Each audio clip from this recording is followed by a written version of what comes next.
जोहार, नमस्कार।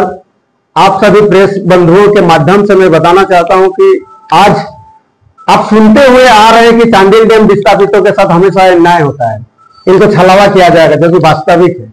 आज चांडिल डैम का निर्माण अगर 40 से 42 साल हो गया, कहने के नाम पर तो लोगों को समुचित विकास कागज कलम में दिखाया जाता है, लेकिन विस्थापित अगर 2 पैसा इस जल से जो जलस्तर बढ़ाया गया है, जल भंडारण किया गया है, यहां से अगर 2 पैसा यहां से इनकम करने का जरिया निकालते हैं तो उस पर भी क्या कर रहा है कि सरकार अपना नजर उसमें लगा दिया है। दुर्भाग्य है। कहने का तो है, कहते हैं कि अबुआ राज अबुआ सरकार, लेकिन चुनाव के बाद जीतने के बाद यही क्या करते हैं कि अबुआ राज बबुआ सरकार।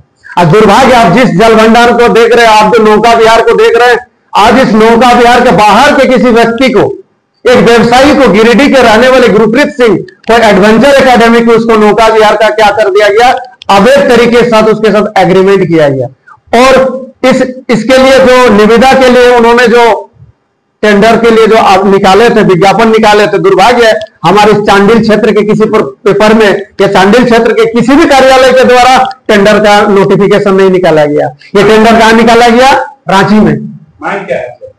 हमारा मांग है चांडिल डैम, जो कि पुनर्वास नीति 2012 पुनरीक्षित अच्छी तरह से लिखा हुआ है कि चांडिल डैम से जितने भी तरह का धन उपार्जन स्रोत का जो होगा वो किसको मिलना चाहिए? विस्थापितों को मिलना चाहिए। हमारा मांग है यहाँ के किसी भी समिति को या फिर यहाँ के किसी भी जो संगठन है उसके सदस्यों को मिले, लेकिन बाहरी को हम लोग कतई बर्दाश्त नहीं करेंगे। और जब तक ये निविदा उन्होंने एग्रीमेंट जो करारनामा बनाया है, इसको जब तक वो कैंसिल नहीं करते तब तक हमारा आंदोलन जारी रहेगा।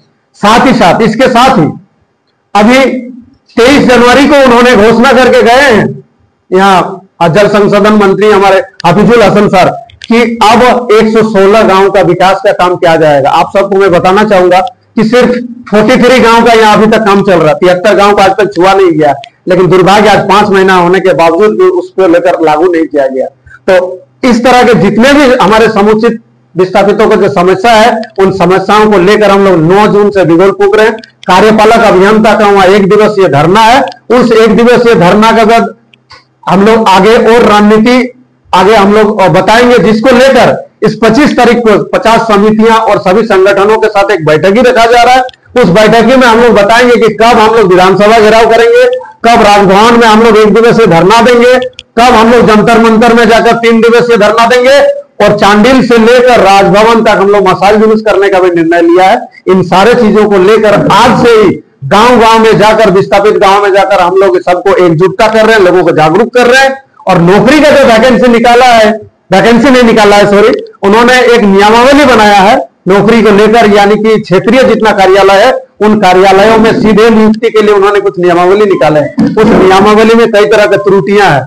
ऐसे नियमावली बनाए जिसमें बाहर के लोग उस नौकरी को सीधे तरीके से ले लेंगे, जिसको लेकर भी हम सारे लोग आवेदन देने जा रहे हैं, जिसकी लड़ाई हम लोग अभी बिगुल फूके हैं आज। धन्यवाद। विभाग को आप लिखित दिए हैं, लेकिन विभाग की तरफ से अभी तक हमें कोई जवाब नहीं मिला है। दोबारा से हम लोग 9 तारीख से शुरुआत कर रहे हैं, 9 जून से शुरुआत कर रहे हैं। हर एक विभाग में हम लोग फिर से आवेदन दे रहे हैं, सभी विभाग में।